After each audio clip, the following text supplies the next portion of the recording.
Davrundit კვლავ პირდაპირ ეთერში გიორგი ვაშაძე, პაატა ბურჯულაძე მოძრაობა სახელმწიფო ხალხისთვის ერთ-ერთი ლიდერი ჩაგვერთვება ახლა პირდაპირ ეთერში. საღამოშვიდობისა ბატონ გიორგი. საღამოშვიდობის მოგესალმებით. ბატონ გიორგი, დღეს ყოფილმა პრემიერ-მინისტრმა კიდევ ერთხელ ილაპარაკა თქვენი გაერთიანების ლიდერზე, პაატა ბურჯულაძეზე. უამრავი ფული მოითხოვა მაშინ, როდესაც გვერდზე დადგომა ვთხოვეო, თქვა ბიძინა ივანიშვილმა, ძველი ამბავი გაიხსენა. მე ამაზე პასუხი არ მაინტერესებს, მე მაინტერესებს შეკითხვა, ჩემი სხვაგვარად ჩამოვაყალიბო ეს განცხადებები ზოგადად თქვენი აზრით რა როლს ასრულებს ამ წინასაარჩევნოდ, რას ცდილობს ბიძინა ივანიშვილი, როდესაც ლაპარაკობს თქვენი გაერთიანებისა და სააკაშვილის, თქვენი გაერთიანების ლიდერისა და სააკაშვილის კავშირზე. რისი თქმა სურს მას ამით ამ მრჩევლისთვის? დღეს არის სიტუაცია შემდეგი, რომ ყველა პოლიტიკურ პარტიას აქვს თავისი კვლევები. და ამ კვლევებში ძალიან ცალსახად ჩანს, რომ ჩვენი პოლიტიკურ გაერთიანებას აქვს ძალიან მაღალი რეიტინგი. ეს მაღალი რეიტინგი ნიშნავს იმას, რომ ჩვენ უბრალოდ ბარიერის გადალახვაზე კი არ ვიბრძვით, არამედ ვიბრძვით იმისთვის, რომ მართლაც ფართო წარმომადგენლობით შევიდეთ პარლამენტში. ამიტომ აქედან გამომდინარე, ხა ქართულ ოცნებას და ბიძინა ივანიშვილის ინტერესი არის, რომ მაქსიმალურად გვაკრიტიკოს, მაქსიმალურად ზიანი მოგვაყენოს იმისთვის, რომ რამენერე ჩვენმა რეიტინგმა დაიწიოს.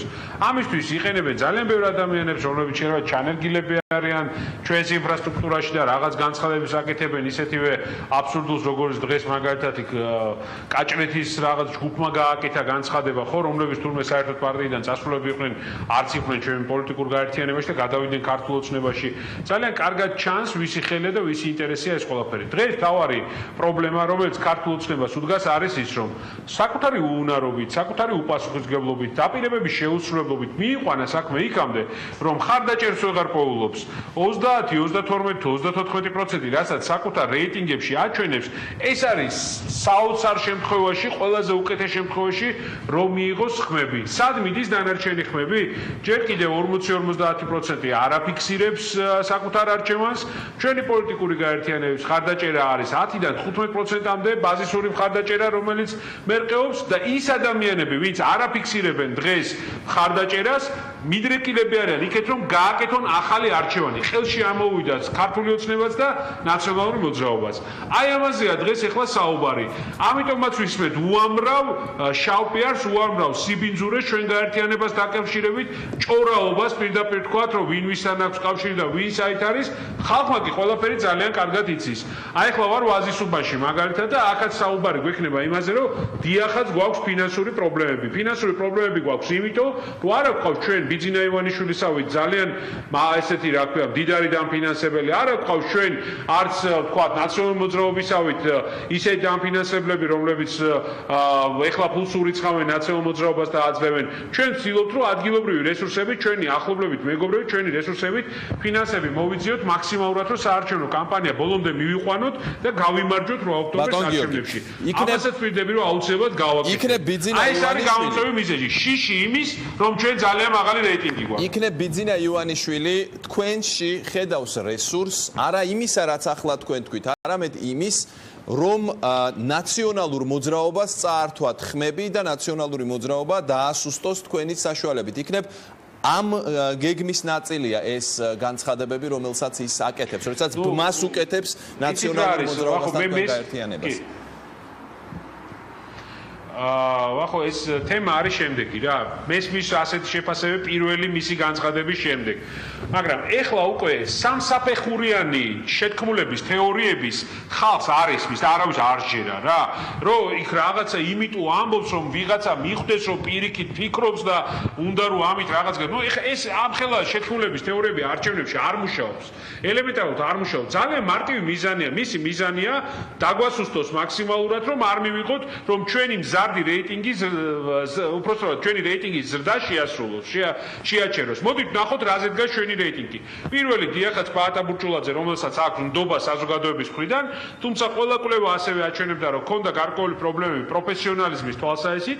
მე ვფიქრობ, რომ ამ გაერთიანებით უკვე პოლიტიკური ბლოკის შედეგად უკვე პროფესიონალისტთან დაკავშირებით ყოველგვარი კითხვის ნიშანი მოიხსნა, მით უმეტეს, რომ თვითონ პაატა ბურჯულაძის გუნდში ძალიან მაგარი ეკონომისტები არიან, ძალიან მაგარი სოციალური სექტორის სპეციალისტები არიან, რომლებიც საარჩევნო სიაში არიან წარმოდგენილები და უკვე პროფესიონალიზმის კითხვის ნიშანი მოიხსნა და დღევანდელი კვლევები ხა ჩვენც ვატარებთ კვლევებს, რა თქმა უნდა, აჩვენებს, რომ რეიტინგი მაღალია, მზარდია, ამომრჩეველი უფრო და უფრო მეტი გვიჭერს მხარს და შესაბამისად ესეთი განცხადებები ემსახურება რას, რომ მაქსიმალური ზიანი მოგვაყენონ ამ ბოლო რამდენიმე კვირაში, რაც დარჩენილია არჩევნებამდე. ჩვენ კი ამის საპირისპიროდ გვექნება ძალიან აქტიური საარჩევნო კამპანია. დღეს ვთქვათ, მე თბილისში მქონდა შეხვედრები, ბატონი პატა თელავში იყო და კახეთში იყო.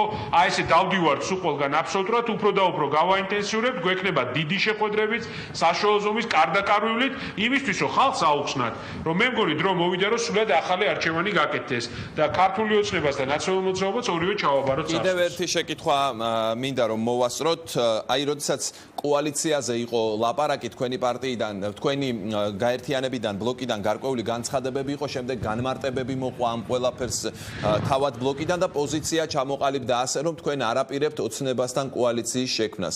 მე ცოტა სხვა კუთხით მინდა დაგისვათ შეკითხვა, რატომ თუ კი დადგა ასეთი რეალობა, რომ შესაძლოა ოცნებას არ ეყოს ხმები და თქვენთან ერთად დადგეს რეალობა კოალიციის შექმნის. რატომ ამბობთ თავიდანვე ამაზე უარს? რა პოლიტიკური მოტივებით ამართლებთ ამას, როდესაც ბევრ სახელმწიფოში კოალიციები, დასავლურ სახელმწიფოებში სწორედ ასე იქმნება მოლაპარაკებების გზით. რატომ ამბობთ თავიდანვე უარს ამაზე? ვახო, ჩვენი მესიჯი არის სულად განსხვავებული. ჩვენ ვამბობთ, რომ დღევანდელი კვლევებით და ყველა შეფასებით საამჩევლოს 40% ჯერ არჩევანი არ გაუკეთებია. ამიტომ ვინ მოიგებს არჩევნებში, ეს არის ძალიან დიდი კითხვის ნიშნის ქვეშ. მე ვფიქრობ, რომ ჩვენც გვაქვს სერიოზული შანსი, რომ ამ არჩევნებში გავიმარჯვოთ, იმიტომ რომ ხალხს კიდევ ერთხელ ვამბობ, ეს უნარობაც და შიშიც წარსული საერთოდ ყელში ამოვიდა და ტყუილით ცრუ დაპირებები, რომელსაც განსაკუთრებით ქართული ოცნებიდან ისმენდა. მეორე მხრივ, ჩვენ გვაქვს ყველაზე დეტალურად გაწელილი სამოქმედო გეგმა და პროგრამა, როგორ უნდა გავაორმაგოთ ეკონომიკა, როგორ უნდა, ასე ვთქვათ, გავაორმაგოთ სოციალური დანახარჯების შესაბამისად სახელმწიფო ბიუჯეტში, გავანახევროთ ბიუროკრატია, ყველაფერი გაწერილი გვაქვს, კონკრეტული პროგრამები, როგორ შექმნათ ბიზნესის მართლაც ცენტრი მთელი მსოფლიოსთვის, smart hub-ი როგორ გავაკეთოთ და არა ისე როგორც იუსტიციის სახლისგან ბიზნეს სახლს აკოპირებს ახლა ქართული ოცნება, ეს ყველაფერი გვაქვს გაწერილი. დაგვიჭერენ მხარს ამის რეალიზებაში, კი ბატონო, დიდი მადლობა კანონ პროექტების ინიციირებას გავაკეთებთ, ქართულ ოცნებასაც, ნაციონალურ მოძრაობასაც მადლობას ვუხდით, მადლობას ვეთქვით თუ დაუჭერენ ამ პროექტების რეალიზებას მხარს. აი ეს არის ჩვენი პოზიცია. ჩვენ ჯერჯერობით ქართული ოცნების პროგრამას ვერ ვხედავთ. მათ დაპირების თქმაც კი არ შეუძლიათ. ახო, რაზე ვლაპარაკობ? დაპირებას ვერ გასცემენ. იცით რატო ვერ გასცემენ? იმიტომ რომ მათი დაპირება არის წყალი. ეს უკვე ხალხმა კარგად იცის, იმიტომ რომ დაპირება მათი და ტყუილი არის ერთმანეთის სინონიმი. დაპირებას ვერ ამბობენ საერთოდ შესაარჩევნო კამპანიის დროს. ვისთან გავაკეთო კოალიცია, რასთან უნდა გავაკეთო კოალიცია? არ ვიცი რას აპირებენ მომავალში გააკეთონ. წარსული თუ ვიმსჯელებ, ერთ-ერთი რაც ვიცი, არაფერი უკეთებიათ, უუნაროები არიან, ქვეყანა ჩამოაქციეს, დაწყებული რაც იყო, ისიც გააფუჭეს და რაც ცუდი იყო, ისიც შეინარჩუნეს. ბატონ გიორგი, აი კიდევ ერთ შეკითხვას დაგისვამთ. აი დღეს საინტერესო რამ თქვა ბიძინა ივანიშვილმა, საინტერესო რამ გაიხსენა. დავით ბაქრაძეს 1 საათი ვაწვებოდი ადექი და წამოდი ნაციონალური მოძრაობიდან. მე მაინტერესებს რა ადუღაბებს თქვენს ამ ახალ გაერთიანებას ისე რომ მისი დაშლა მაგალითად პარლამენტში სერიოზული პრობლემა გახდეს იმ პოლიტიკური ძალისთვის ან ადამიანისთვის, რომელსაც შეიძლება შესაბამისი რესურსები აღმოაჩნდეს, ხომ? აი მაგალითად თქვენს ამ გაერთიანებაში, სადაც რამდენიმე სუბიექტია შესული, რა აქვს ისეთი, რომ მისი დაშლა გაჭირდეს, თუ კი საჭირო გახდა? მე ვფიქრობ, რომ ძალიან კონკრეტული პასუხი მაქვს ამაზე. ვინც დასაშლელი იყო, გასაშლელი იყო და წასასვლელი იყო, ვფიქრობ, რომ ამას ჩვენ არჩევნებამდე ყველაფერს მოვილებთ. მეორე, რომ ჩვენ რის გარშემოც გავერთიანდით, ეს არის ჩვენი პროგრამა, ჩვენი გეგმა, თუ რა გვინდა გავაკეთოთ ქვეყანაში. მესამე, ჩვენ გვაქვს გრძელვადიანი მიზნები. ჩვენ ამ არჩევნებისთვის კი არა გვაქვს მიზნები. ერთ წელიწადში თვითმმართველობის არჩევნებია, შემდეგ საპრეზიდენტო არჩევნებია, რა თქმა უნდა, ჩვენ ვთვლით ამ გრძელვადიან სტრატეგიაზე. და ყველა, ვინც პოლიტიკოსია ამ გაერთიანებაში, ყველა ძალიან კარგად ხვდება, ერთჯერადი რაღაცა პერსონალური გამორჩენისთვის თუ რამე ნაბიჯს განადგავს, დაკარგავს პოლიტიკურ პერსპექტივას, რომელიც იქნება მზარდი აუცილებლად ჩვენი გაერთიანებისთვის.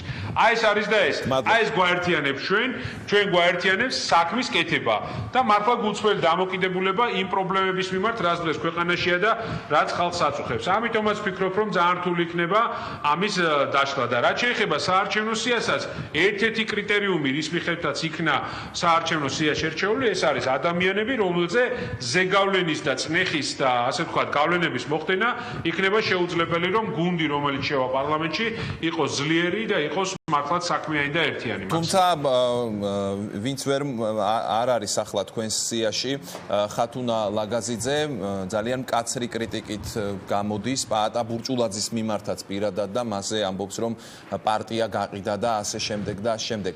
თქვენ ეს არ გაზარალებთ თქვენი აზრით ასეთი განცხადებები? Ну, რანაირად ეხა რო გითხრათ, ვახო რომ ეს არ გვაზარალებს, როგორ არ გვაზარალებს? გვაზარალებს, მაგრამ სამწუხარო რეალობა ასეთია. ვფიქრობ, რომ ძალიან გადამეტებულია უკვე ის ლაპარაკი და ის შეფასებები, რასაც ვისმენთ, არის გარკვეული სტანდარტები და ნორმები, რაც აბსოლუტურად პოლიტიკაში ხარ თუ არა ხარ, უნდა დაიცვა. მე ვფიქრობ, რომ ამიტანს ვისმენთ და მე ვფიქრობ, საზოგადოება აბსოლუტურად ყველაფერს კარგად სწორად გაიგებს და სწორად შეაფასებს, რასთან გვაქვს საქმე. ეს არის და ეს. და ამაზე მეტი შეფასება მე მგონი ყველაზე სწორი შეფასება თვითონ პაატა ბურჭულაძემ გააკეთა. მე უბრალოდ ბოლოს ერთი რამე მინდა ვთქვა აუცილებლად. რატო არის ყველაზე მეტად საუბარი სწორედ ჩვენ გაერთიანებაზე სახელმწიფო ხალხისათვის, რატო არის ყველაზე მთავარი განხილვის თემა ყველასთვის, კოალიცია იქნება თუ არა, ვისთან ვარ შეკრულები თუ არა ვარ შეკრულები და ასე შემდეგ, იმიტომ რომ ყველა ნათლად ხედავს და ყველა კვლევა აჩვენებს. ჩვენი რეიტინგი მზარდია, ჩვენ გვაქვს მზარდი მხარდაჭერა